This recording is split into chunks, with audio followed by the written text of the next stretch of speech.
정치 맞수다. 오늘은 윤희석 국민의힘 선임 대변인, 서용주 맥 정치사회연구소장과 함께하겠습니다. 어서 오세요. 네, 안녕하세요. 안녕하세요. 네. 앞서서 아주 즐거운 얘기를 전해드렸는데 국회로만 돌아오면 답답한 상황입니다. 국회에서는 야당이 추진하는 방송사법을 막기 위한 무제한 토론, 필리버스터가 닷새째 이어지고 있습니다. 먼저 여야 발언 듣고 시작하겠습니다. 정부 교체기마다 권력을 쥔 사람이 공영방송을 손에 넣으려는 악순환을 끊어야 하기 때문에 이걸 한다고 했는데요. 제가 물어보겠습니다. 그럼 지난 정부 때는 왜 안 했습니까? 공영방송이 정상화되고 오히려 더 공정한 길로 나아가려고 하는데 그걸 굳이 막으려고 하는 겁니까? 더불어민주당은 지금 이 공영방송, 특히 MBC를 자기 편으로 지키기 위해서 이 탄핵이라는 굉장한 제도를 더불어민주당만의 잔기술로 전락시키고 있습니다. 이래서는 안 됩니다. 방송사법은 공영방송의 정치적 독립성을 보장하기 위한 최소한의 장치입니다. 공영방송이 권력의 입맛에 맞는 보도만 하도록 기필코 만들겠다는 것이 지금 대통령과 국민의 힘의 행태입니다. 대통령부터 대오각성하고 공영방송 탈취 시도를 당장 포기해야 합니다. 첫 번째가 이진숙 방통위원장 후보 지명 철회입니다. 네, 22대 국회가 개원한 지 2달 가까이 돼가는데 정말 같은 상황의 무한 반복이다 이렇게밖에 말씀드릴 수가 없을 것 같아요. 오늘도 계속되고 있는 무제한 토론, 필리버스터 상황 어떻게 보십니까? 말은 무제한인데요. 네. 무제한이 아니죠. 24시간 토론이고 24시간, 바로 네. 끊고 그러니까 법안 하나 통과하는데 딱 24시간 걸리는 네. 이런 무한 반복 말씀하셨지만 법안이 많아서 그렇습니다. 네. 민주당은 한 45개 정도를 당론으로 밀어붙인다고 하니까 한 45박 46일이 걸리게 해야 되겠죠. 됩니까? 네. 네, 이제 그런 웃지 못할 상황이 벌어지고 있는데 네. 결국은 국민을 위한다는 관점에서 볼 때 이것이 효용이 있어야 어느 정도 인정을 받는 건데 저희의 반대 의사를 정확하게 또 아주 직접적으로 표현하기 위해서 무제한 토론이라는 방식을 쓰고는 있지만 그게 또 24시간밖에 못하고 이게 가로막히고 그게 그대로 본회의 표결 그다음에 또 뭐 거부권 네. 저희도 사실 무력함을 느낍니다. 그러면 민주당도 마찬가지일 거예요. 아무리 해도 네. 200석이 안 되기 때문에 재의결하면 또 안 되고 이게 여러 번 반복됐잖아요. 주호영 국회 부의장께서 말씀하셨듯이 이런 상황을 국회 차원에서 빨리 벗어나야 한다. 민주당도 느낄 겁니다. 솔직히 국회의장, 국회 부의장 두 분이 너무 지금 힘들 거예요, 아마. 가장 힘드실 것 같아요. 예, 가장 힘들 네, 겁니다. 네, 3시간 간격으로 지금 그렇죠. 예, 3교대를 사회를 해야 될 보신다. 걸 2교대로 하니까 얼마나 힘드시겠어요. 그래서 이런 물리적인 것도 있다. 말로 또 토론, 대화를 통해서 충분히 극복할 수 있는 상황이 될 수 있기 때문에 감정 싸움을 넘어서 뭔가 국민을 위한 방식으로 빨리 바꿔야 한다. 이렇게 네. 봅니다. 어떠세요? 지금 이 상황이. 일단 뭐 국회의장과 부의장이 힘들다고 뭐 말씀을 하셔서 제가 이 말을 해야 되겠는데 그러면 좀 국민의힘인 주호영 부의장 좀 들어오셔서 도와주시지. 또 이걸 안 들으셨더라고요. 본인 힘든 거 피하려고. 그러니까 더 힘든 게 하려고. 그건 네. 아닌 것 같아요. 저번에 네. 또 최병 특검 때는 부의장 뭐 사이도 보시고 도와주시더니 네. 이번엔 안 들어왔어요. 그거는 좀 아쉬운 부분이 있다. 그래서 오죽하면 우원식 의장이 네. 들어와서 좀 같이 하자. 얘기를 하는데 답이 없어요. 그래서 좀 같이 여야가 네. 이런 부분에 있어서는 힘들면 좀 도와주시라. 좀 이런 얘기를 하시고. 네. 일단은 뭐 이 악순환 자체 아까 뭐 앵커께서도 얘기하셨지만 영화 이런 거 있잖아요. 하루를 살았는데 또 자고 나면 또 똑같은 하루가 반복되죠. 네. 그리고 그 주인공은 그 하루를 다시 개선해서 뭔가를 자기가 이제 살아가는 생존을 위해서 하루를 바꿔가거든요. 그 영화는. 근데 이 국회 상황을 보면 그런 게 없어요. 그냥 하루가 계속 반복되고 있어요. 나아질 기미가 안 보인다. 더 나빠지고 있다라는 측면에서는 참 국민들이 말씀한 대로 답답할 것 같아요. 네. 반복되는 하루를 계속 보면 얼마나 답답하겠습니까? 똑같은 줄 알 거예요. 아마 그러니까요. 지금. 네. 자고 나면 똑같다고 하는데 저는 이 부분에 있어서 여야 간에 뭐 저는 좀 여당의 입장에서 좀 책임을 묻고 싶어요. 왜냐하면 이게 이제 집권 여당이잖아요. 그러니까 저는 지금 현재 대화와 타협, 네. 협치, 정치권에서 사라졌잖아요. 사라졌기 때문에 이렇게 된 거예요. 네. 저는 최근에 필리버스터라고 이제 할 필요가 없다. 그냥 몸빵 국회다. 체력장 하는 것 같아요. 왜냐하면 체력 좋은 쪽에서 이기는 싸움을 하는 것이라서 이게 뭐 생산물이 있는 게임이면 좋겠는데 그게 아니고 저는 민주당 야당에서도의 뭐 문제점을 지적할 때 분명히 다 잘했다고는 할 수는 없겠으나 여당에서 집권 여당이잖아요. 국정 책임이 있으면 저는 이게 용산만 바라보지 않고 과연 집권 여당이 자율적인 판단을 할 수 있는 그런 위치만 있었다면 여기까지 왔겠냐라는 아쉬움이 있기 때문에 저는 한동훈 대표의 지도체제가 들어오면서 네. 예전처럼만 똑같은 방식을 반복 안 했으면 좋겠다. 그러면 이런 몸빵 국회가 좀 탈피되지 않을까. 좀 그런 생각도 합니다. 여야 협치를 할 수 있는 그 여지를 용산에서 막고 있다 이렇게 보시는 저는 거예요? 거의 그렇게 보고 있습니다. 그렇습니까? 그 얘기는 뭐 네. 닭이 먼저냐, 네. 달걀이 먼저냐 그런 얘기랑 똑같습니다. 결국은 서로 간에 쌓여 있는 감정의 골이 깊을 수밖에 없는 상황에서 대선이 끝났고요. 네. 그게 지속이 되고 있고 전 정부, 그전 정부 이런 상황을 봤을 때 특히 이 방송 관련한 상황만 봐도 공영방송 경영진 바꾸는 과정에 17년도부터 얘기를 하면 문재인 정부 때 했던 방법이 있고 또 여기도 있고 그래서 방통위가 어떻게 됐고 국민들이 방문진이라는 데를 너무 잘 알게 됐고 뭐 이런 알게 상황이 됐죠. 예, 이렇게 반복이 되지 않습니까? 그러니까 이거를 결국은 어느 쪽에서 집권하면 똑같이 집권한 쪽은 이렇게 되고 집권 못한 쪽은 이렇게 공격하고 이게 똑같아지니까 네. 이걸 끊을 수 있는 방식으로 당사자들끼리 얘기를 해야 돼요. 이거 그대로 뭐 제도를 바꾸자는 건데 네. 법을 이런 식으로 바꾸면은 여기에 동의를 하겠습니까? 똑같은 얘기입니다.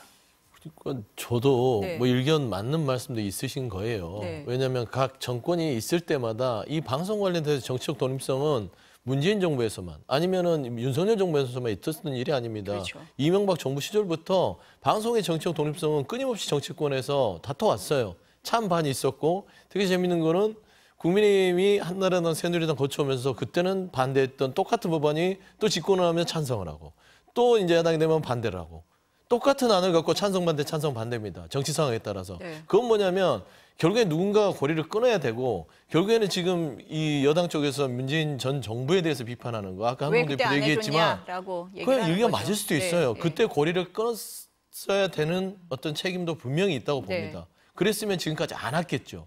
하지만 제가 좀 더 변명을 하자면 방어를 하자면 피장파장 전법을 쓸 필요는 없다. 지난 정부에서 이거를 잘했다고 한 게 아니라 잘못했기 때문에 바로잡자라고 했을 땐 결단을 한 부분에 있어서 왜 우리에게만 결단하라고 하냐라고 하는 것은 집권여당의 어떤 책임감에 있어서는 조금은 설득력이 떨어지지 않을까. 저는 좀 그렇게 좀 똑같은 주장하고 논리로 싶습니다. 말씀을 하실 것 같습니다. 이 부분에 있어서는. 지금 네. 방송사법이라고 그러는데 네. 뭐 복잡하잖아요. 네. 그냥 KBS법, MBC법, EBS법, 방통위법 네 개예요. 그중에 지금 제일 문제가 되는 게 MBC법하고 방통위법 아닙니까? 방통위는 정상화시킬 수 있는 가능성을 열어놓고 네. 본다면 결국은 지금 이 방송을 하고 있는 MBC 관련해 MBC법이 제일 문제인 거 아니에요. 여기에 경영진 선임부터 시작해서 가장 첨예하게 지금 대립을 그렇죠. 하고 있죠. 네. 전에 경영진의 일부였던 경영진에서 일을 하셨던 분이 방통위원장에 임명되는 과정과 이 일에서 청문회까지 해서 여러 가지 문제가 있는 거니까 생각의 틀을 바꿀 필요가 있다. 법으로 규율할 만한 조직으로 MBC를 남겨둘 거냐. 더 직접적으로 얘기해서 MBC가 이런 지배구조에서 탈피해서 뭐 소위 말해서 민영화라든지 다른 방식으로 MBC의 운영을 담보할 만한 체제를 생각할 때가 됐다. 안 그러면 무한 루프가 계속 반복된다고 저는 생각합니다. 근데 지금 이 방송사법만 무한 반복이 되는 건 아니잖아요. 예. 지금 이제 방송사법 관련해서 필리버스터가 내일 끝난다고 하더라도 다른 법안이 또 기다리고 있습니다. 지금 전국민 민생지원금법, 노란봉투법. 이게 다 21대 국회에서 윤석열 대통령이 거부권을 행사해서 다시 발의된 법안이잖아요. 그렇죠. 그럼 또 도돌이표입니까? 이것도? 그렇죠. 이것도 네. 22대 국회가 돼서 좀 뭔가 바뀌는 계기가 있어야 하는데 적어도 민주당을 보면은 네. 그냥 거의 똑같은 분들이 국회를 오시고 그 색깔이 더 진해졌다고 봐야 하거든요. 그리고 야당의 절대 우위라는 네. 국회 의석수 상황은 뭐 바뀐 게 하나도 없지 네, 않습니까? 그런 차원이기 때문에 이것도 틀을 좀 깨줘야 한다고 봐요. 노란봉투법에 보면 저희가 그 취지에 대해서 반대한다는 게 아니라 몇 가지 독소 조항이 있어요. 선진 사회에선 받아들일 수 없는 기업 입장에서 기업이 있어야 뭐가 나올 텐데 기업 입장에서는 도저히 경영을 지속할 수 없을 만한 그런 독소 조항들이 몇 가지가 있단 말입니다. 거기에 대해서 논의를 하고 네. 거기에 대해 수정이 되지 않으면 국가 전체를 봤을 때 이건 받아들일 수 없다는 걸 분명히 아실 거예요. 그렇습니까? 그건 뭐 받아들일 수는 없을 것 같아요. 왜 그러냐면 네. 이제 나머지 방송사법의 부분에 있어서는 네. 여야가 이건 정치적 상황이고요. KBS, MBC, EBS가 하나의 구성 자체로 돼 있는 게 아니라 개별법으로 돼 있다 보니 네. 이걸 통합해서 그러니까 정치의 최소한의 관여를 좀 없애자는 게 방송사법인데 이거는 각 정부마다 했던 거라서 네. 이게 나중에 또 이게 윤석열 대통령이 거부를 통해서 막는다 하더라도 그 다음 정부가 되면 또 이 똑같이 반복이 될 거예요. 그다음 민생지원금, 노란봉투법. 저는 이 정도 부분에 있어서는 네. 정치적 부분을 좀 감안하더라도 한두 개 정도는 양보하는 게 어떻겠냐. 그러니까 이게 계속해서 같은 법이 무한루프가 되는 이유는 네. 정치가 사라졌던 거예요. 대통령이 정치를 하셔야죠. 정치라는 거는 어느 정도 일정 부분을 내려놔줬을 때 저쪽에서 주고받는 게 좀 있어야 그렇죠. 된다고 내려놓는 보시는 거예요? 거를 네. 이게 통했을 때 이게 정치의 물꼬가 트이는 것인데 그냥 거부권으로 묻지마로 딱 막아서면 결국엔 계속해서 여기서는 그 법안들을 계속해서 똑같이 또 재탕. 이거 얼마나 답답하게 되겠습니까? 그래서 이 정치를 풀어줄 수 있는 사람이 누구일까? 대통령밖에 없다 이렇게 저는 보시는 거예요? 대통령이 이 거부권 부분들을 네. 한두 번만 물꼬를 틀어준다면 저는 정치는 복원될 수 있다고 봅니다. 아니 아까 주호영 국회 부의장 말씀도 하셨지만 이제 필리버스터 사회 보지 않겠다고 하시면서 바보들의 행진을 멈추자 이런 말씀을 하셨어요. 어떻게 보세요? 네. 오죽하면 네. 국회를 바보라고 그러게 표현하셨겠습니까? 말입니다. 네. 예, 근데 국회를 운영하는 뭐 양당의 수뇌부라든지 네. 또 국회의원들 입장에서도 할 말이 분명히 있을 거예요. 네. 이게 물러설 수 없을 정도로 관계가 나빠졌고 명분도 서로 간에 갖고 있단 말이죠. 참, 네. 그러니까 누군가는 이걸 끊어줘야 하는데 그것을 민주당에서는 자꾸 대통령한테 책임을 묻는 거고 저희 입장에서는 여야 간에 그러니까 국회 차원에서 여의도에서 해결을 하자 이 얘기잖아요. 네. 거부권을 하나 정도 양보하면 되지 않냐? 그거 굉장히 위험해요. 안 되는 법안을 하나라도 받아준다. 그 거래 수단으로. 그랬을 때 이 법이 시행이 될 텐데 네. 그 책임을 생각한다면 행정부 수반으로서 대통령을 수가 받아들일 수 없다. 없고 서로 주고받는다는 얘기를 할 거면 법안 성안 과정에서 여야의 대화를 통해서 하는 게 먼저라고 저는 생각을 해요. 그런 차원에서 아직도 국회에는 기회가 있다. 바보들의 행진을 멈추고 바보가 아닐 수 있는 상황이 분명히 있을 수 있다고 저는 생각합니다. 근데 주호영 부의장께서는 네. 이거 유체 이탈이에요. 본인은 바보에 안 속하나요? 현직이 아니나요? 본인 본인도 포함해서 바보 다 포함해서예요. 답답한 상황을 바보 말씀을 되는 걸 하시겠죠. 멈추려면 본인이 네. 무슨 메시지를 내세요. 노란봉투법, 25만 원 민생지원금 반대 입장을 논의하는 게 정치입니다. 이걸 끊을 수 있는 아예 뭔가 안 대안을 하는 건 내야 정치가 된다. 아니에요. 네. 그렇죠. 네. 반대 입장을 만나서 나는 당신을 반대해. 이런 이유로. 그러면은 찬성 밀어붙이는 쪽에서는 이렇기 때문에 우리는 이렇게 필요성에 대해서 좀 반대하지 말고 네. 받아줘. 이렇게 했을 때에 이만한 산물이라도 가지고서 그 협체 산물을 통과를 시키는 거죠. 네. 그게 정치 아니겠어요? 근데 아예 나는 반대하니까 만날 생각도 없고 당신들하고 얘기할 생각이 없어. 정치가 사라졌잖아요. 그러면은 그거를 주호영 부의장께서 네. 당내에서 어른이시면 좀 하자. 그런 대안을 제시해야 되지. 본인도 바보 나 그룹에 사회 안 속하면서 볼래 이렇게만 해가 사회 안 볼래로 무슨 정치가 풀립니까? 저는 그 부분 좀 아쉽다 생각합니다. 여야의 지금 이 협치를 할 수 있는 그 여지가 안 보여요. 두 분 말씀을 듣고 있으면. 근데 이 대치가 극심했던 곳이 또 있습니다. 아까 잠깐 언급을 하셨는데 이진숙 방통위원장 후보자 인사청문회잖아요. 이례적으로 사흘 동안 진행을 했고 또 민주당 의원들이 토요일에는 이 후보자가 근무했던 대전 MBC 현장 검증까지 갔었거든요. 그러니까 야당에서는 의혹을 확인하기 위해서는 이렇게 해야 된다라는 건데 여당에서는 이거 망신 주기 아니냐 이렇게 보잖아요. 어떻게 보세요? 뭐 망신을 주려고 했다. 명시적으로 제가 얘기하지는 않겠습니다만은 아무리 방통위원장 후보자가 마음에 안 들고 네. 본인들 생각과 다른 경력과 현재 어떤 이념적 성향을 가지고 있다고 하더라도 네. 한 사람을 대상으로 사흘 동안 보여줬었던 민주당 의원들의 그 질의의 태도 그리고 그 내용은 네. 대단히 비판을 받을 소지가 있다. 뭐 하루 정도면 제가 이해를 하겠습니다만은 중간에 민주당 의원들이 이렇게 질문하는 과정에서의 그 화내는 모습, 감정을 막 드러내는 거는 그 내용의 논리적 타당성을 떠나서 어떤 국민들도 그걸 잘했다고 보시지는 않을 거예요. 어떻게 보면 좀 과한 얘기일 수는 있지만 과거의 운동권들이 시위 과정에서 보여줬던 그러한 감정 배설과 같은 현상을 국회의원이 된 이후에 그대로 보여주는 느낌이 저는 들어요. 저는 그런 느낌을 받았습니다. 이준숙 후보자가 잘했다 이런 얘기는 아닙니다. 자료 낼 거 냈고 또는 아무리 민주당 의원들이 그렇게 얘기하더라도 뭔가 그것을 누그러뜨릴 수 있는 답변 방식이 있었을 텐데 그 점도 아쉬웠다고 보는데 또 사흘 끝나고 나서 대전까지 가서 한 10년 가까이 된 그런 법인카드 사용 내역을 확인하러 갔다. 네. 그게 뭘 확인한다는 겁니까? 빵을 몇십만 원어치 사면 혼자 들을 수가 없다는 이 얘기는 그거는 동네 빵집 가도 돼요. 그걸 굳이 대전까지 가서 할 필요 없습니다. 그런 것들이 정치 과잉이고 너무 과도하게 정치색을 드러낸 것이기 때문에 국민들한테는 안 들어온다는 얘기죠. 그 점이 저는 참 답답했습니다. 어떻게 반박하시겠어요? 일단 현장 네. 검증은요 청문회 절차상에 있는 과정이고요. 할 수도 결정하면 있는 갈 수 거다. 있는 네. 것이에요. 그렇게 합니다. 예, 국정감사는 청문회랑 똑같은 법을 적용받기 때문에 현장감사를 하는 것이고 망신주의가 아니라 망신당할 일을 하지 말았었어야 되지 않을까 싶어요. 그러니까 공직자 방통위원장 자리가 아주 그게 하찮은 자리가 아닙니다. 매우 중요한 자리죠. 대한민국의 이 방송의 공정성, 그다음에 정치적 독립성을 지키기 위해서 결정하는 아주 무거운 자리임에도 불구하고 이진숙 후보자의 지나간 삶의 형식들을 보면 법인카드로 아주 고급 호텔, 그다음에 골프장, 그다음에 오마카세 같은 그런 비싼 음식점을 다니면서 광고 영업을 했다? 아니면 업무를 했다? 좀 납득하기 힘든 행적들을 보였습니다. 그러면 그거를 투명하게 얘기할 게 아니라 자료를 제출하지 않기 때문에 네. 이런 부분에 대해서 현장이라도 가서 정치전을 하는 거예요.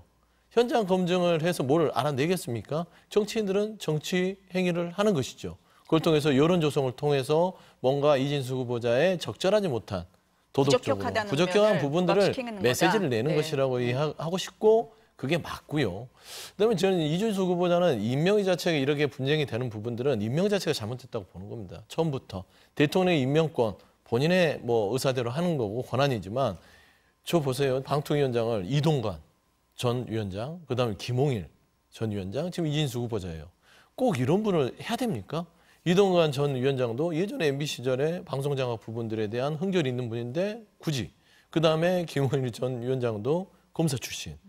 권익위원장 하다 데려왔잖아요. 네. 근데 또 이진숙 후보자도 예전에 과거 경력이 블랙리스트라든지 색깔, 좌파, 이념 이런 부분에 있어서 전적이 있는 분을 굳이 이렇게 밀어붙여서 하셔야 돼요. 그냥 본인 입맛에 맞는 전 전문가 교수나 좀 괜찮은 사람 데려다가 하면 굳이 이렇게까지 참 망신주의의 논란까지 또 빵집으로 이렇게 명명되는 청문회까지 갔을까?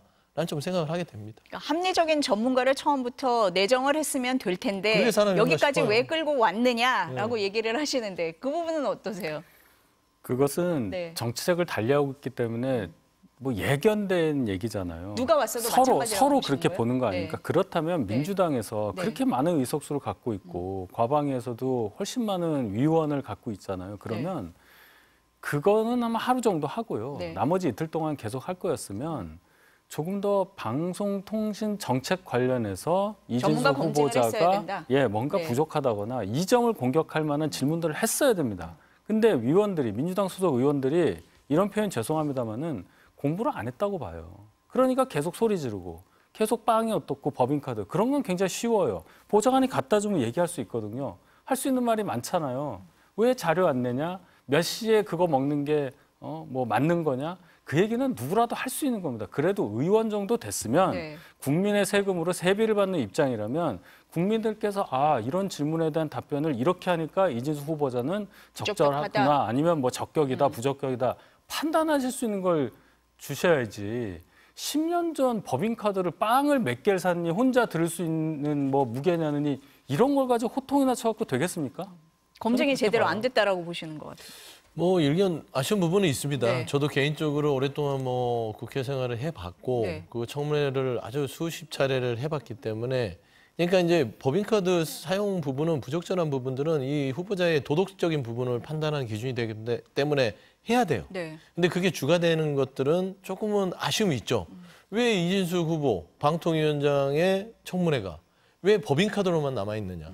결국에 저는 그거를 청문회를 지켜보면서 가장 단초가 됐던 네. 건 당시에 이진숙 후보자가 만에 하나 국민의힘 의원의 질문이었어요. 당시에 MBC 위원장이 된다면 MBC 방문진 이사 부분들을 뭔가 이 기울어진 운전자가 바로 잡을 것이냐. 그랬더니 그렇게 하겠다. 이건 뭐냐면은 어떤 이념적 성향이 그냥 이게 치우쳐져 있다는 걸 본인 입으로 얘기했거든요. 저는 그런 부분을 집중적으로 좀 더 파고들면서 검증을 했어야 된다. 본인의 네. 입으로 속기록에 남겨야 됩니다. 그래야 나중에 방통위원장이 돼도 이번만 청문회가 끝날 겁니까? 어차피 임명할 거잖아요. 그러면 상임위를 다시 열어서 당신이 얘기한 것들은 이렇게 안 하기로 했지만 이 국민들을 우롱했고 이런 부분에서 약속한 뭘 지키지 않았다. 네. 이런 부분들을 남겨놨어야 되는데 이런 게 남기지 않았다는 게 저도 어느 정도 아쉬움으로 남는 부분이 있는 것 같아요. 네, 지금 말씀하시는 걸 들어보면 이제 국회 과방위에서 청문 보고서를 채택을 채택 여부와 상관없이 지금 임명은 된다라고 보시는 거잖아요. 아니, 당연히 그렇잖아요. 200% 되는 그러면은 거죠. 그 이후의 상황은 또 어떻게 전개가 되는 겁니까? 아까 말씀드렸잖아요. 우리가 계속 하루가 반복되는 상황들을 보고 네. 있다. 또다시 반복입니까? 그러니까 또 반복이 되는 거예요. 네, 결국에는 불러서 다시 한번 네. 뭔가 어떤 그 후보자 검증이 부족했다면 네. 청문회 형식이든 뭐든 한 번 더 하고 그래야 뭐 하루 아니겠습니까? 네. 그리고 나면 또 이제 부적절함에 대해서 탄핵에 대해서 또 논의를 할 것이고 그러면은 원포인트로 네. MBC의 방문인 이사 선임까지 하고 네. 또 먹튀하시겠죠. 그리고 또 다른 후보자가 임명이 될 것이고 이거는 아니다는 것이에요. 그러니까 이걸 어떻게 끊어달라는 보세요? 네. 거예요. 네. 그러니까 어떻게 자, 끊어야 됩니까? 청문회까지는 네. 뭐 네. 그렇다 네. 치고요. 네. 그럼 이제 이진숙 위원장이 임명이 돼서 네. 업무를 할 거 아닙니까? 업무를 해야 직무 집행에 있어서 뭐가 있어야 탄핵이라도 하는 겁니다. 그 전에 어떤 작용 요건을 가지고 탄핵을 할 수는 네. 없어요. 정치 네. 공세는 할 수 네. 있어도. 네. 그러니까 그 시간을 기다려야 된다는 게 하나가 있고요. 네. 이진숙 위원장이 직무를 했는데 네. 상임위에서 불러서 또 법인카드 얘기할 거. 저는 그렇다고 봐요. 또 그럴 겁니다. 아마 민주당은. 의문의 일패를 당하는 거예요. 법인카드만. 죄 없는 법인카드만. 그러니까 이진숙 위원장이 임명이 돼서 네. 실제로 일을 했는데 한 몇 달 걸리겠죠. 무슨 일을 어떻게 했는데 이것이 헌법 또는 법률에 위배된다 하는 것을 잘 연구를 하시고 거기에 근거해서 탄핵을 하실 거면 하시고 아니면 다른 방식으로 정말 방송통신 정책이 잘 수립될 수 있도록 또 좁게 얘기하면 MBC 경영진이 잘 선임될 수 있도록 그렇게 하시라. 저는 민주당이 그렇게 하기를 정말 바랍니다. 저는 좀 예측과 다르게 네. 법화 관련해서는 더 이상 이제 끌고 가지는 않을 거예요. 아, 그래요? 이미 이제 저는 이진숙 후보에 더 씌워진 건 방통위원장이라는 이름보다는 법화위원장이다라고 저는 이름 지어졌어요 이미. 그래서 그걸 굳이 더 할 필요도 없고 네. 다만 말씀한 대로 업무가 시작이 돼서 그 네. 업무의 부적정성, 위법성 이런 부분은 이 존재해야 탄핵이 가능합니다. 그러니까 업무가 시작이 돼야 되겠죠. 네. 그러면 지금 현재 업무를 하겠다고 이미 판은 깔아놨어요. 직무대행이 그만두셨잖아요. 네. 그리고 지금 후임자를 위원으로 임명을 했고 지금 이진숙 후보자를 바로 임명할 겁니다. 시간이 없어요. 부위원장 바로 임명할 것처럼 그렇죠. 지금 얘기가 나오죠. 방문진 임기는 네. 8월 30일 안에는 네. 끝내야 되기 때문에 임명을. 네. 그러면 결국에는 임명을 해놓고 2인이 다시 의결하기 시작할 겁니다. 선임을 하겠죠. 네. 그럼 거기에 대해서 민주당은 다시 탄핵안을 낼 것이고 그러면 8월 30일 이후에 이진숙 후보는 당시 위원장이 된다면 또 그만둘 거예요. 이게 뭔지 도대체 방통위가 과연 존재의 의미가 있는지라는 것까지 생각할 만큼 네. 너무 혼란스럽다. 뭐 한동안 빵통이란 얘기까지 나왔었잖아요. 정말 그 방통위가 그 정도의 위상까지 추락해야 하는지 다들 걱정은 많으신 것 같습니다. 국민의힘 얘기로 한번 넘어가 볼게요. 네. 한동훈 대표가 인선을 놓고 고심 중이다. 이런 얘기가 지금 많이 나오고 있거든요. 지금 오늘 오전에 사무총장에 재선의 서범수 의원 임명을 했고 근데 최대 이슈가 정점식 정책위 위장 교체 여부라고 합니다. 교체 됩니까? 안 됩니까? 어떻게 돼요? 뭐 교체 여부야 네. 이제 당대표가 결정하실 네. 일인데 사실은 이 정책위 의장의 유임 여부가 이렇게까지 그러게요. 관심이 될 사안은 아니죠. 그런데 공교롭게도 굳이 얘기를 하자면 네. 한동훈 계와 그렇지 않은 분들의 최고위원 그 구성 숫자가 숫자. 네. 그대로 유임이 될 경우 네. 4대 5. 그래서 한동훈 대표와 가깝다고 볼 수 있는 사람이 과반이 안 된다. 4명밖에 안 된다. 그래서 정책위 의장도 네. 교체를 해야 된다. 아마 이런 이제 의견이 좀 있어서 네. 뭐 그래서인지는 모르지만 네, 어쨌든 네. 고심을 하고 있는 네, 거죠. 네. 게다가 이 정책의장이라는 자리가 저희 당이 조금 특수합니다. 임명은 당대표가 하는 게 네. 맞는데 과거에 원내대표와 같이 러닝메이트 형식으로 의총에서 선거를 통해서 네. 의원들의 추인을 의해서 받아야 선출이 되잖아요. 돼서 그렇죠. 됐는데 이제는 추인이 되는 네. 거예요.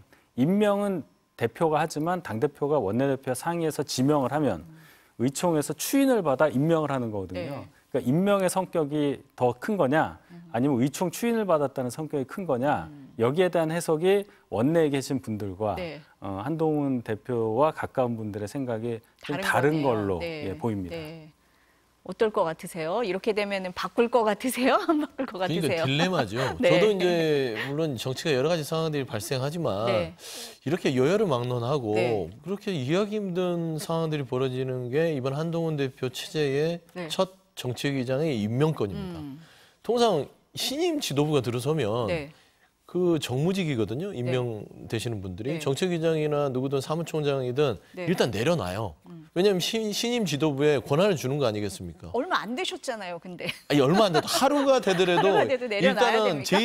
재유임을 네. 당대표한테 물어보는 겁니다. 그런데 본인 물론 정책위장인 정정식 정책위장이 네. 내가 임기가 남았기 때문에 더 하겠다라고 지금 때를 쓰지는 않지만 네. 그 흘러나온 언론 보도를 보면 거의 때를 쓰는 것 같아요. 그리고 더 임기를 채우고 싶어 하는 것 같아요. 그러면은 신임 지도부는 얼마나 부담되겠어요. 처음부터 사직서를 내놓고 판단해 주세요 하면은 네. 결정이 쉽잖아요. 네. 의사 자체가 이 정책위장이 해도 되고 안 해도 된다와 나는 해야겠어는 다르잖아요. 그러니까 본인이 하고 싶은 걸 수도 있고 하라고 옆에서 할 수도 있는데 있잖아요. 이런 네. 거를 보면 네. 이게 본인이 하고 싶다고 한 건 아닌 것 같아요. 그러니까 왜냐하면 지금 이거는 상황은, 네. 주인대 친윤 쪽이나 용산에서 버텨라. 네. 그러니까 지금 네. 이 최고위 지도부 구성 자체가 네. 친한 쪽의 분들이 4명. 지금 현재 정책위장까지 유임이 되면 5명. 5명. 4대 그러면 5니까. 신임 지도부인 한동훈 대표가 무슨 일을 뭐라면 국민의힘이 민심에 올라탈 수 있는 여러 가지 정책 결정을 할 때마다 네. 그 결을 막아선다면 네. 껌껌이 그냥 식물 대표가 될 수도 있는 상황이에요. 저는 뭐 이제 남의 당이라고 얘기하는 게 아니라 네. 냉정하게 평가를 하면 새로운 지도부가 총선 패배 그런 서류를 하려면 네. 변화해야 되잖아요. 네. 변화하려면 그동안 용산의 그늘에 있었던 국민의힘의 이미지를 탈피해야 되고 그걸 탈피하라고 그 보수층에서는 63%의 높은 지지를 보냈는데 도로 김기현 체제와 다를 바 없고 사람만 바뀌었다면 저는 이게 과연 한동훈 대표로서의 어떤 일성, 당원들한테 약속했던 게 네. 지켜질 것인가. 네. 두 번째는 정치인 한동훈이 대권을 꿈꾸고 있다면 첫인상이 중요하거든요. 뭐야, 말하고 행동이 다르네. 말이 바뀌고 행동이 주저주저하고 거기서부터 이제 또 이미지가 깎이거든요. 그래서 저는 저는 바꿔야 이제 된다? 객관적으로 보면 바꾸는 게 맞는데 바꾸는 게 예를 맞는데. 들어서 네. 바꿔서 이제 안에서 이제 파이름이 이제 있기 시작하면 또 네. 국민의힘이 혼돈으로 되기 때문에 고심이 클 것이다. 저는 그렇게 근데 생각합니다. 우리 대변인님 말씀하신 것처럼 원내대표하고 협의를 해야 되고 의원총회에서 추인을 받아야 되는데 지금 108명 의원 중에 친한동훈계라고 볼 수 있는 의원 수가 뭐 10여 명? 이렇게 얘기하는 사람들이 많은 것 같아요. 그럼 가능합니까? 그거는 새로 예를 들어서 네. 교체를 해서 네. 다른 분을 정책위 의장으로 지명을 했을 때 추인이 되냐 마냐의 여부인데 네. 그건 그렇게 걱정할 일은 아니라고 아니다. 봐요. 네. 원내에서 네. 그걸 또 그렇게까지 거부하고 추인을 안 하고 그러지는 않죠. 뭐 여러 명이 있는 것도 네, 아니고요. 네. 한 명을 대상으로 추인을 네. 하는 거니까 그건데 제가 말씀드린 것은 지금 이 상황에서 정치를 계속 저희 당에서 해오셨던 분도 아니고 한동훈 네, 대표가 이번에 이제 되셨는데 네. 물론 비대위원장 했지만 원내에서 추인까지 받은 정책위 의장을 굳이 교체하는 게 맞느냐라는 맞느냐. 그런 분들도 네, 있고 네. 지금까지 계속 바꿔왔다. 성일종 정책위원장도 바뀌었고 박대출 정책위원장도 바뀌었고 이번에도 또 바뀌지 않았습니까? 네, 네. 유희동 정책위원장으로 네. 바뀐 상황에서 또 비대위에 들어오니까 정점식 위원장으로 바뀌었잖아요. 정책위 의장이. 네. 그러니까 이런 전례가 있는데 왜 그럼 이번에는 유임을 해야 되지? 라고 하는 의견도 있다는 얘기입니다. 네. 이 사이에서의 결정은 네. 당대표의 몫이다. 당대표의 몫이다. 예. 근데 한동훈 네. 대표를 제가 옆에서 만약 네. 보좌를 한다면 네. 강력하게 가야 된다. 초반에부터. 그렇지 않으면 네. 이게 위험해야 되는 수가 있어요. 네. 지금 아직도 윤석열 대통령과 친윤의 이 그립감, 네. 시간은 많이 남았습니다. 그런데 이거를 속도 조절을 한다고 살짝 웅크리면 못 일어나는 수가 있어요. 서 있을 때는 버틸 수가 있으나 앉았다 일어서려면 2배 힘이 필요해요. 아, 그럼 계속 서 있어야 된다? 강하게 밀어붙여야 강하게 된다? 버텨야만 본인이 걸어갈 수 있죠. 네. 잠깐 앉았다 갈까? 그런 순간 강력한 어떤 지배를 통해서 네. 용산이 예전의 국민의힘의 어떤 그립감을 그대로 갖고 가려고 할 공산이 커요. 아니 지금 또 하나의 뭐 첫 시험 때라고 얘기를 많이 하는 게 최상병 특검법이에요. 지금 야당에서는 전당대회 때 수정안 얘기하지 않았냐, 빨리 발의해라 이렇게 얘기를 하는데 당내에서는 무슨 소리야, 특검법은 안 돼 이런 기류가 강하잖아요. 그래서 한동훈 대표 쪽에서 조금 물러서는 거 아니야 이렇게 보는 시각도 있단 말이에요. 한동훈 대표는 그 당선 직후에 네. 민주적 토론 과정을 거쳐서 거치겠다. 네. 당론을 정하겠다 이렇게 얘기를 했어요. 네. 아직 민주적 토론 과정을 밟기에는 일주일도 안 됐기 때문에 좀 기다려달라. 시간이 부족하고 네, 그다음 두 번째로 제가 말씀드릴 네. 수 있는 것은 이재명 대표가 이미 전 대표죠. 이 3자 추천에 대해서 거부하는 의사를 밝혔습니다. 전당대회 때 그런 얘기를 그렇습니다. 했죠. 네. 그렇기 때문에 저희가 아무리 이걸 낸다 하더라도 민주당에서 의지를 갖고 그럼 하겠느냐. 저희가 처음에 한동훈 당시 후보가 이 안을 낸 이유는 네. 전국이 너무 경색이 되니 이 점을 얘기를 해서 뭔가 접점을 찾을 수 있는 부분으로 이 제3자 특검이라는 방법을 한번 찾아보자는 차원으로 얘기를 한 거였어요. 특검이 필요하다 이런 차원으로 얘기한 게 그게 주가 된 건 아니라는 말씀을 드린 겁니다. 그런데 이재명 전 대표가 민주당의 대주주인 이재명 전 대표가 그건 안 된다고 이미 얘기를 한 상황이에요. 그러니까 민주당도 제3자 추천이라는 안에 대해서 네. 어떤 입장인지를 정확하게 단일한 창구로 단일한 메시지로 저에게 주는 게 맞습니다. 저희는 민주적인 토론 과정을 거치겠습니다. 한동훈 대표가 이 네. 부분에 대해서는 신중하게 접근을 해야 된다고 생각합니다. 왜 그러냐면 이거는 국민하고 약속한 부분이에요. 그러니까 윤석열 대통령은 끊임없이 본인과 관련될 수 있는 특검을 거부하고 그런 민심들을 거슬린 부분들이 결국에 국민의힘을 나가지 못하게 한다라고 한동훈 대표 얘기한 거예요. 네. 민심에 올라타겠다라고 약속을 했잖아요. 그 민심이 과연 보수의 민심만 있는 겁니까? 그건 아니잖아요. 국민의힘이 사랑받으려면 보수와 중도와 모든 사람들을 아울러야 다시 회복할 수 있는 거예요. 그랬을 때 그 바로미터가 최병 특검이었다고 네. 보는 것이죠. 그러면 본인이 얘기했으면 신속하게 진행을 해야 되는데 대표가 난 다음에 말 바꾸기 형식이 나타나기 시작해요. 장동영 의원도 그렇고 민주적 절차가 언제 걸릴지 알아요. 그게 한 달이 걸릴지 2달이 걸릴지 6개월이 걸릴지. 저희들이 민주적 절차가 한 6개월이 걸릴 것 같습니다. 이건 말도 안 되는 겁니다. 이건 말장난 네. 같은 것이고 그게 만약에 말 바꾸기로 국민한테 이미지가 바뀌는 순간 본인 손해예요. 거기에 대해서는 본인이 감내하시면 되기 때문에 더 이상 비판하진 않겠지만 이재명 대표가 3자 추검을 거부했다고 해서 네. 안 한다? 언제부터 그렇게 이재명 대표 말을 잘 들었어요? 민주당의 일은 민주당의 시간이고요. 한동훈 대표는 한동훈 대표 국민의힘의 시간을 가지고 특검을 움직이면 됩니다. 민주당은 그걸 바라고 있다.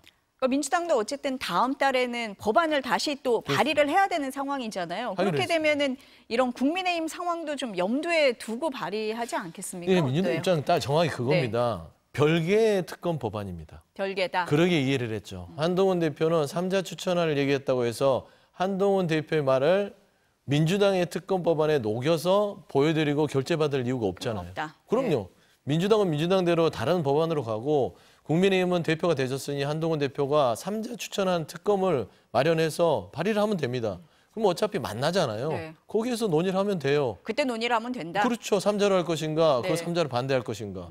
그게 국회 절차, 이게 민주적 절차죠. 어쨌든 한동훈 대표에게 법안 발의하라고 계속 압박은 할 것 같습니다. 이 얘기는 네. 말장난이에요. 안을 2개를 내놔야 협상을 한다는 얘기인데 그런 게 네. 어디 있습니까? 안 하나를 만들기 위해서 협상하는 게 원칙이죠. 아니, 그게 그러니까 말장난. 이런 이렇게 게 먼저냐? 압박을 네. 하려고 네. 하는 거예요. 왜 한동훈 전당대회 얘기한 것처럼 왜 빨리 왜안 안 해? 해? 이렇게. 이런 식으로 압박을 하기 위한 얘기지. 네. 그게 지금 절차적으로 말이 되는 얘기라고 아니, 봐요. 모든 법안이 그렇게 말하자면 하나의 법안으로 합쳐지는 거예요. 발의를 하라고 그랬잖아요. 발의도 똑같습니다. 그러니까 특검이라는 부분들을 맞서려면 다 놓고 얘기를 하자라는 국민의힘 입장이시고. 발의안이 있어야 돼요. 아니, 입으로만 협상을 때울 수 하면 없는 되죠. 거잖아요. 안을 갖고 하는 거지 발의를 하라고 하니까. 발의를 해야 그 안이 결국에는 아니, 발의 안 해도 그 과정에서 얘기를 하는 거죠. 이게 뭐냐면 법안이라는 게 같은 법안들이 10개, 20개씩 나옵니다. 여러 가지를 놓고 그렇죠. 그 안을 그러면은 놓고 협의를 할 그게 수가 전 있다. 상임위에 올라와서 안건으로 10개를 가지고 소위에 들어가서 네. 그 10개 안건을 가지고 축조심사를 벌여요. 그리고 그거를 위원회 대안이라고 하죠. 위원회 대안으로 해서 본회의에 상정되는 게 대부분의 법안입니다. 제가 그런데 듣기에는 특검도 결국에는 네. 그 위원회에서 여야 간에 합의를 한 대안으로서 논의가 되는 그 과정을 네. 거쳐야지 민주당에서 한동훈 대표 말 듣고 우리 보고 하라는 것은 그거는 국회의 절차에 대해서 완전 무시하는 거죠. 제가 듣기에는 이 절차보다는 서로를 믿고 이게 진짜 진실성이 있느냐 없느냐가 관건이 될 것 같아요. 그렇지 않습니까? 네, 맞습니다. 그러니까 서로 믿으면은 법안을 먼저 내느냐 안 내느냐가 중요하지 않을 것 같은 생각이 들기는 합니다. 민주당 얘기도 해야 될 것 같아요. 네. 민주당 전당대회가 좀 재미없다고는 하지만 진행은 되고 있습니다. 네. 재미있습니까? 재밌지 않습니까? 지금 이재명 대표의 독주가 지난 주말에도 확인이 됐어요. 90.4%. 어떻습니까? 저는 독주라고 표현하는 부분들은 아, 별로 독주 의미가 없는 아닙니까? 것 같아요. 네. 그냥 재확인. 재확인. 그렇죠. 지도력의 재확인이라고 해야 되지. 네. 처음부터 이게 어떤 게임이 되는 상황은 아니었잖아요. 그렇죠. 뭐 각종 그렇죠. 여론조사 추이나 네. 그러니까 이재명 대표가 그냥 네. 혼자 나오느냐 네. 추대 형식으로 가느냐 네. 누군가가 나와서 뭔가 경쟁을 통해서 어떤 민주당 내에서의 민주적인 부족한 부분들의 여러 가지 정당 정치의 필요성의 메시지를 담고 가느냐 네. 의미의 문제였지 네. 이게 승패와 독주의 문제는 아니었던 것 같아요. 아니, 뭐- 지금은 저는 재확인의 과정이라고 봅니다. 어떻게 보세요? 뭐 재확인을 하시든 네, 뭐 다 네, 좋은데요. 네. 이 결과치 수치 때문에 저는 참 걱정이 돼요. 이 90이 넘는다는 게 네. 민주사회, 민주정당에서 가능한 일이냐. 그 점을 한번 보셔야 될 겁니다. 아무리 뭐 능력을 인정받고 지도력을 인정받은 분이 전당대회에 나갔다고 해도 90이라는 얘기는요. 네. 이건 차원이 다른 얘기입니다. 지난번. 재확인이라고 하셨는데. 그러니까 그걸 재확인했다니까 더 문제인 거죠. 원래 그렇다는 거 아니에요. 77.77%가 나왔던 재작년 전당대회에서도 애써 그럴 수도 있겠다로 한 것은 딱 2명이 나왔기 때문에 그런 거였고 상대 2등을 했던 박용진 의원이 민주당에서 공천 배제할 정도로 네. 완전히 소수파였다. 이렇게 해서 저는 그냥 넘어갈 수 있었다고 보는데 이번에는 김두관 전 의원 같은 경우는 네. 박용진 전 의원에 비해서 네. 정치 경력도 훨씬 길고요. 뭐 리틀 노무현, 경남지사도 했고 훨씬 더 무게가 있는 분인데 네. 박용진 의원이 얻은 득표의 한 3분의 1밖에 못 얻고 있단 말이에요. 이게 도대체 뭘 얘기를 하느냐. 민주당의 앞날에 굉장히 짙은 먹구름이 끼었다고 저는 판단합니다. 그렇습니까? 아니, 먹구름이 꼈어요? 네. 저도 이런 부분에서는 네. 개인적으로 아쉬움이 있어요. 물론 결과론적인 어떤 판단이긴 하지만 90%대의 수치가 나온 전당대회 이게 결과로 마지막에 끝난다면 민주당이 좋지 못한 기록이 되겠죠. 차라리 이럴 바에는 조국신당도 99.9%가 나왔잖아요. 그러니까 좋습니까? 그러니까 아무리 소수 정당이라도 정당이란 자체가 어떤 전당대회를 통해서 경쟁을 하는데 90% 이상 나온다라는 것들은 네. 이게 정당에서의 다양성이 사라졌다고 판단할 수 있잖아요. 네. 이럴 바에는 차라리 추대 형식으로 갖는 게 훨씬 낫지 않았냐. 왜냐하면 90%는 기록에 남잖아요. 77.77 그것도 높지만 네. 90%는 뭔가 좀 어감 자체가 좀 민주성이 사라진 정당 같다라는 이미지를 줄 수 있단 말입니다. 라는 차원에서는 조금 김두관 의원의 선전을 바랄 수밖에 없다. 아니 이렇게 말씀을 하시니까 김두관 후보가 이런 얘기했잖아요. 그 부산 경선에서 소수 강경 개딸들이 민주당을 점령했다 이렇게 얘기를 했다가 야유가 있기도 했고 욕설을 듣기도 했잖아요. 정봉주 의원이 사과해라 이런 얘기도 했었고 한데 김 후보가 그 정도 반대 목소리도 수용 못하는 민주당은 아니지 않냐 이렇게 얘기를 했어요. 어떻습니까? 그 민주당이 그 정도의 반대 목소리도 수용을 해왔습니다. 네.